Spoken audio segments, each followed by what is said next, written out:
So today we're planting tulips and daffodils. I've got my new gloves, so I'm ready.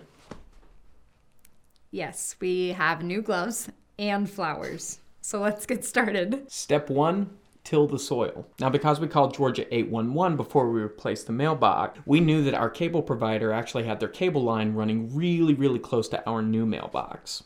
So we made sure to keep the tiller at least 18 inches away from that cable line. Also, a locate ticket is only good for 30 days. So if your project's going to last longer than 30 days, you need to make sure that all of your underground utilities are remarked before you finish your project. Yeah, and because we wanted to maintain the proper distance from the underground utilities, we actually didn't have a lot of area to till in the first place. But after we finished tilling, did the rest by hand, and then we raked it smooth and removed any trash in the area. Then we laid down the weed block.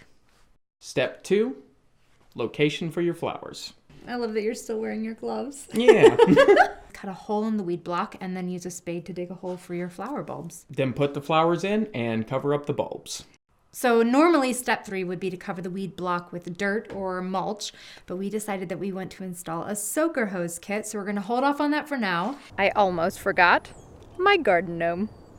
I think he'll look great out by the mailbox, don't you? We'll see you tomorrow when we install the soaker hose and cover with mulch. These are really great gloves.